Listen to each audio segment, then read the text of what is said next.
Bismillahirrahmanirrahim. Assalamualaikum warahmatullahi wabarakatuh.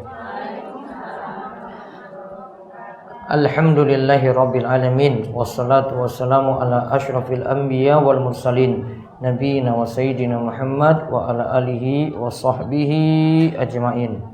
Amma ba'd.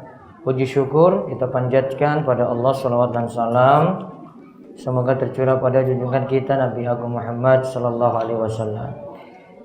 Baik, sore hari ini kita lanjut lagi pendidikan anak, pertemuan keempat. Dibuka halaman 11. Sebelumnya kita lihat pengaruh memilih agama ketika memilih pasangan. Jadi nggak ngasal milih, memilih yang baik agamanya. Kemarin sudah ya, Samunji. Kemarin hadis yang diriwayatkan Bukhari Muslim, saking Abu Hurairah, wanita itu dinikahi karena 4 faktor. Limaliha walihasabiha walijamaliha walidiniha fasfar bizatiddin taribat yadak. Wanita dinikahi karena 4 alasan. 1 karena harta, 2 karena kedudukannya, 3 karena cantiknya, 4 karena agamanya. Maka pilihlah yang bagus agamanya, maka engkau akan beruntung. Nah, sekarang lihat yang B. Memilih berdasarkan keturunan dan kemuliaan. Jadi boleh faktor memilih pasangan itu karena keturunan ataupun kedudukannya di masyarakat. Lihat dia dari keturunan yang bagaimana. Kemudian lihat dari ketokohan, kedudukan di masyarakat seperti apa. Nanti kita lihat alasannya di sini. Monggo dibaca. B. Memilih berdasarkan keturunan dan kemuliaan. Kaidah yang digariskan oleh agama Islam dalam memilih calon pendamping hidup satu sama lain, yaitu dengan memilih pendamping yang berasal dari keturunan keluarga yang baik, pekertinya, dan mulia kehormatannya. Sebab manusia itu ibarat logam yang memiliki kadar, kemuliaan, dan kerusakan yang berbeda-beda. Nabi menjelaskan bahwa manusia itu memang ibarat logam yang memiliki kadar kemuliaan, kebaikan, dan keburukan yang berbeda-beda. Dalam sabdanya yang diriwayatkan oleh At-Tayalisi Ibnu Mani Al-Ashkari dari Abu Hurairah, yang artinya manusia itu ibarat logam dalam kebaikan dan keburukannya. Orang yang paling baik di masa jahiliyah juga akan menjadi yang paling baik di dalam agama Islam seandainya mereka berilmu. Baik, an-nasu ma'adinu fil khair wasyarr. Khiyaruhum fil jahiliyah, khiyaruhum fil Islam idza faqahu. Di sini dikatakan manusia itu ibarat logam. Ngertos logam? Logam itu apa contohnya? Emas masuk enggak? Ada emas, besi. Ya, mana yang ibu-ibu yang matanya mencolok yang mana? Emas. Gila emas. Manusia itu ibarat logam dalam kebaikan dan keburukannya. Orang yang paling baik di masa jahiliyah, merekalah yang paling baik di masa Islam. Orang yang paling baik di masa jahiliyah juga akan menjadi baik di masa Islam dengan catatan di garis bawah itu seandainya mereka berilmu. Yang punya kedudukan yang baik, jadi orang yang bermartabat di masa jahiliyah, baru jadi baik lagi di masa Islam jika berilmu. Boten ngaji ya sudah, nggak akan jadi mulia lagi. Berarti dasarnya jadi mulia itu kalau punya ilmu, ngaji, kedudukan apapun. Hatta sampai dia itu seorang presiden, ya tokoh biasa, pokoknya mau dia itu makin mulia itu kalau punya ilmu, ngaji. Nggak ngaji nggak bisa. Terus oleh karena ini, di bawahnya lagi, Oleh karena ini juga, Nabi menekankan bagi siapa saja yang berkeinginan untuk menikah supaya ia memilih pendamping hidup berdasarkan kemuliaan dan kebaikan keturunan. Anda pun bisa mendapatkannya di dalam banyak hadis. Nah, kita lihat salah satu hadisnya lagi dibaca di bawahnya. Diriwayatkan oleh Daruqutni dan Al-Ashkari Ibnu Adi dari hadis Abu Sa'id Al-Khudri secara marfu. Jauhilah oleh kalian rumput-rumput hijau yang berada di tempat yang kotor. Para sahabat bertanya, apakah yang dimaksud dengan rumput-rumput hijau yang berada di tempat yang kotor? Beliau menjawab, yaitu wanita-wanita yang cantik yang tumbuh berkembang di tempat-tempat yang tidak baik. Ayu tapi tumbuh di tempat yang tidak baik. Itu gimana itu maksudnya? Jadi dia seperti rumput hijau. Kan rumput hijau enak dipandang, namun di tempat yang kotor. Dia dari sisi fisiknya bagus, namun berada di lingkungan yang tidak bagus, berada di keluarga yang enggak bagus, maka jadi jelek juga. Jadi bukan dilihat dari penampilan fisik saja. Namun hadis ini dhaif jiddan. Secara marfu itu artinya sampai pada Nabi kita Muhammad sallallahu alaihi wasallam. Terus di bawahnya lagi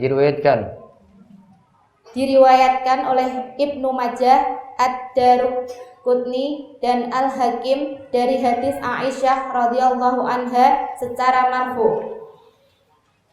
Seleksilah oleh kalian untuk air mani atau calon istri kalian dan nikahilah oleh kamu sekalian orang-orang yang sama derajatnya. Nah, di sini disuruh nikahi orang yang sederajat. Di bawahnya lagi. Diriwayatkan oleh Ibnu Majah dan Ad-Dailami bahwa Nabi Shallallahu Alaihi Wasallam bersabda, seleksilah oleh kalian untuk air mani atau calon istri kalian karena sesungguhnya keturunan itu kuat sekali pengaruhnya. Baik, namun dua hadis ini di catatan kaki disebut dua-duanya dhaif, hadis yang lemah. Terus di bawahnya lagi. Diriwayatkan oleh Ibnu Adi dan Ibnu Asyakir dari hadis Aisyah radhiyallahu anha secara marfu. Pilihlah untuk air mani atau istri sekalian karena sesungguhnya wanita-wanita itu melahirkan orang-orang yang menyerupai saudara laki-laki mereka dan saudara perempuan mereka. Dalam riwayat yang lain dikatakan, carilah oleh kamu sekalian wanita-wanita yang sederajat untuk air mani kalian, sebab seseorang itu barangkali akan menyerupai pamannya. Nah, berarti di sini disuruh lihat keluarganya bagaimana. Kalau keluarganya itu baik, maka nikahi perempuan tersebut, kita juga dapat sifat-sifat baiknya. Jadi dari orang sekelilingnya, ketika yang dinikahi itu wanita baik-baik, keluarganya baik, maka dihasilkan juga keturunan yang baik. Namun hadis ini juga di catatan kaki disebut maudhu. Hadisnya diriwayatkan oleh perawi yang pendusta. Terus diriwayatkan lagi. Diriwayatkan oleh Ibnu Adi di dalam Al-Kamil secara marfu. Nikahilah oleh kalian wanita yang baik karena keturunan itu kuat sekali pengaruhnya. Semua hadis di atas menunjukkan kepada orang yang hendak menikah supaya memilih wanita yang tumbuh dari lingkungan yang baik dan dalam lingkungan keturunan yang mulia dan baik. Secara keturunan dari sumber air Yamani yang mulia, rahasia di balik ini semua supaya seseorang memiliki keturunan yang memiliki pekerti yang luhur, tabiat dan kebiasaan serta akhlak yang lurus dan islami. Mereka dapat meminum air susu yang mulia dan utama. Dengan cara yang baik, mereka dapat mencari sifat-sifat yang utama dan mulia. Nah, maka ini juga menunjukkan kalau dinikahi itu keturunan yang baik-baik, akan dihasilkan anak yang budi pekertinya juga baik. Terus berpijak dari prinsip seperti ini di bawahnya.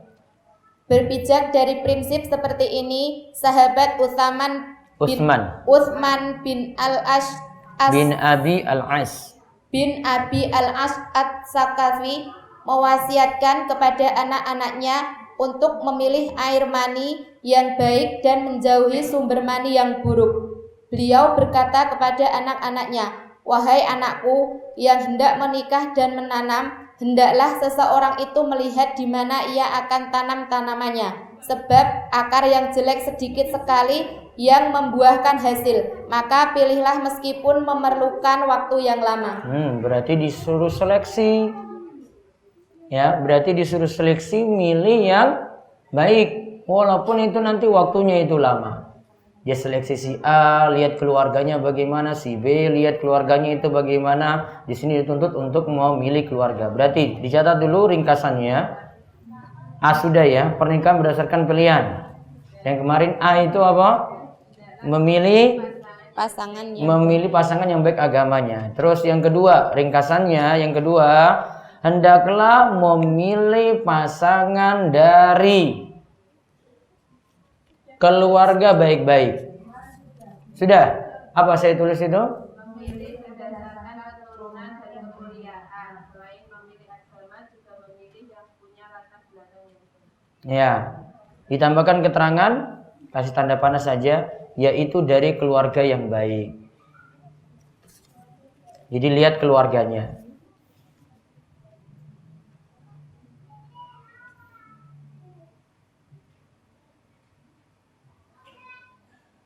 Nah, coba kita lihat perbuatan dari Umar bin Khattab. Ya, lihat di paragraf selanjutnya lagi sebagai penekanan. Sebagai penekanan tentang urusan memilih ini, maka sahabat Umar bin Al-Khattab menjawab pertanyaan seorang anak yang bertanya tentang apa hak anak dari orang tuanya. Beliau menjawab, memilihkan ibu yang baik, memberi nama yang baik, dan mengajarinya Al-Quran. Nah, taib. Berarti bisa ditulis ibu-ibu pelajaran dari Umar. Pelajaran dari Umar.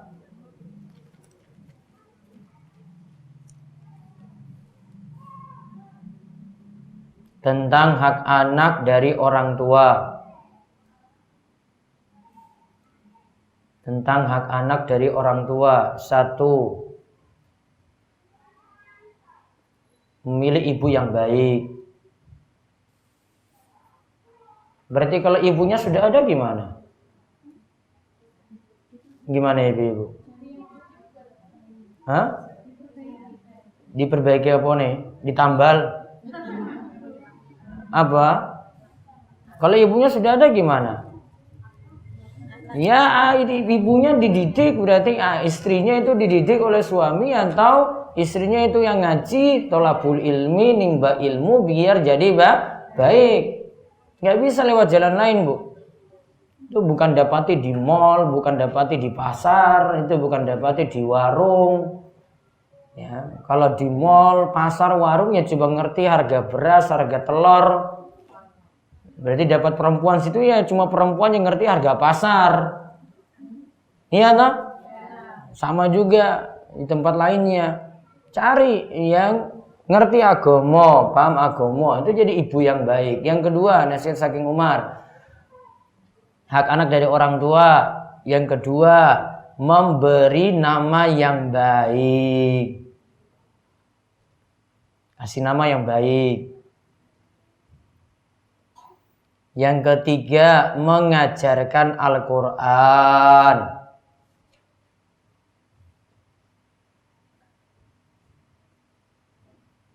Yang ketiga, mengajarkan Al-Quran.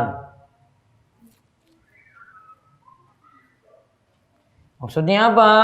Kalau mengajarkan Al-Quran, ibu bisa ngulang saking Iqra di rumah. Atau menghafalkan surat yang mesti dibaca dalam sholat. Apa surat apa? Mulai dari apa dulu? Al-Fatihah. Al-Fatihah. Al-Fatihah itu diajarkan. Kalau ibu punya peluang untuk ngajarin kayak gitu, itu kesempatan besar. Berarti pahalanya diborong oleh ibunya langsung. Enggak guru TPA, ibu yang ngambil dulu pahala ini. Nanti kalau mau dalami, nanti ketika di TPA. Jadi, namun dari ibu itu kalau ngulang langsung berarti setiap dia baca Al-Fatihah dapat amal jariah terus. Oh, dia baca Al-Fatihah. Ini dari mana? Oh, dari ibu saya yang ngajarkan. Sudah dapat pahala terus itu. Ngalir terus pahalanya. Nah, namun kalau semua diserahkan ke TPA, ya sudah guru TPA-nya dapat pahala terus. Ngulang anak-anak tadi. Pahalanya diborong oleh guru-guru TPA. Ibunya nggak dapat pahala, maka dari rumah dulu. Jadi di TPA itu cuma pelengkap saja. Ibu sudah ngajar dari rumah, lengkapi, sempurnakan, itu nanti di TPA. Namun dari rumah ibu sudah bimbing seperti itu. Terus di bawahnya lagi keharusan memilih sebagaimana yang telah dijelaskan oleh Rasulullah ini termasuk dalam kategori kebenaran ilmiah terbesar dan teori pendidikan modern. Di dalam ilmu heriditas dijelaskan bahwa anak-anak bisa meniru sifat dari kedua orang tuanya dalam hal akhlak, jasmani, dan akal semenjak terlahir.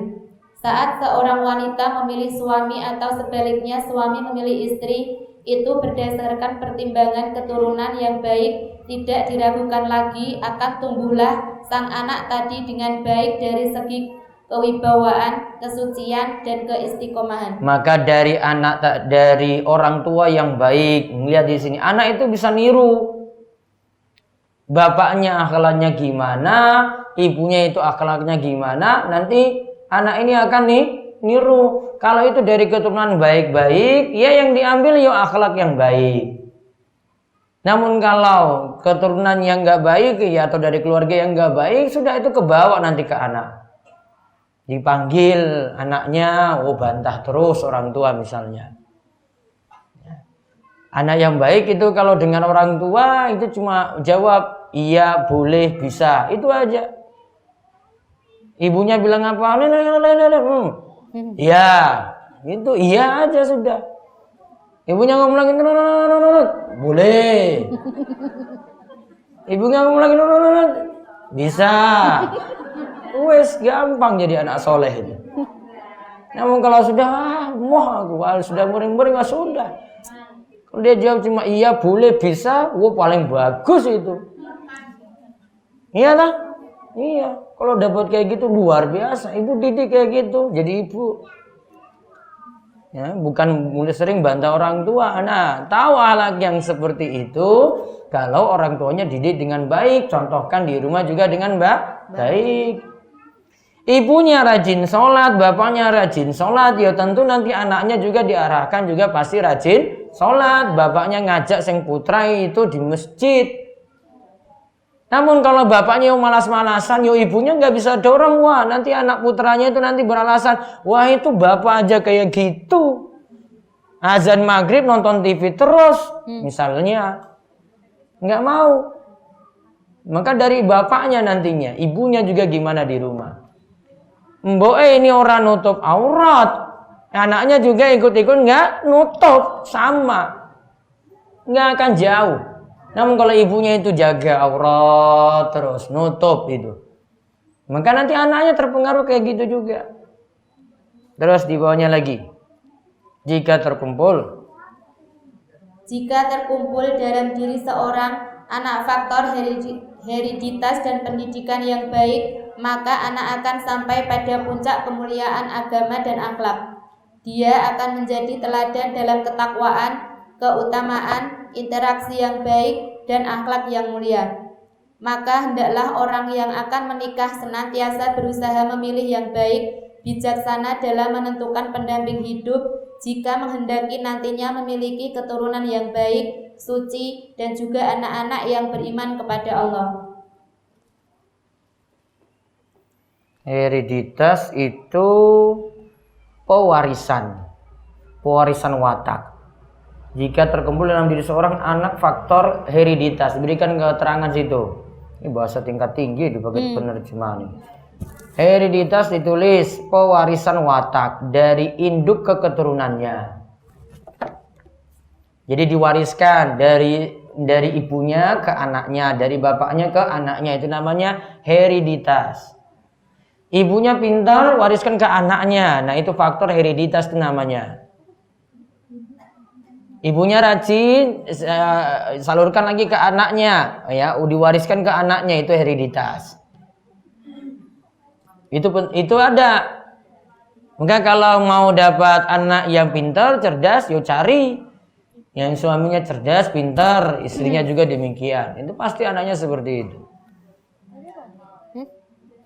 Kalau cari anak yang pingin anak bisa main voli, yo cari bapak yang bisa main voli. Wah, anaknya yo pasti itu main voli. Smash terus. Pasti diwariskan itu. Bapaknya pintar main bola, yo anaknya juga pintar main bola. Ya, lihat dari bapaknya itu kayak gimana. Ibunya pintar masak, pengen putrinya pintar masak, yo juga dari ibunya juga. Ini makanya mau nikah itu belajar masak juga. Bukan pandai masak apa? Indomie. Ya. Wong desa kok ora iso masak. Harus bisa masak. Terus C lagi, memilih orang. C.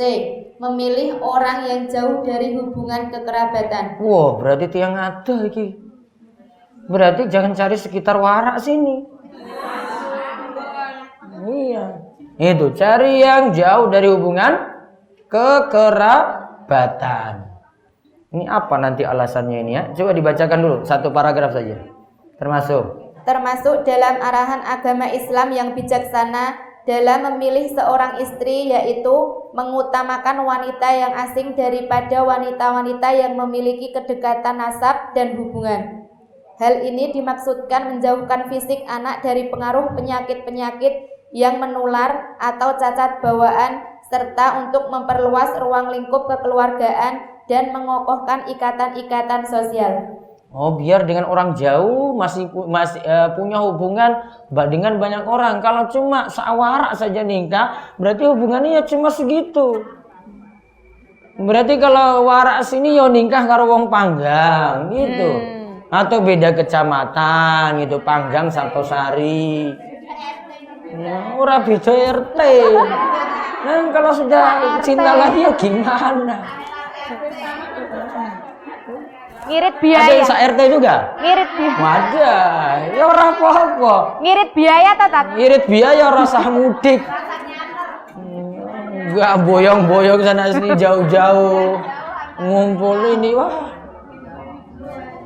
Itu kalau bisa. Namun kalau sudah cinta lagi oh gimana? Wah, beda provinsi lebih bagus lagi. Wah, beda pulau lebih bagus lagi.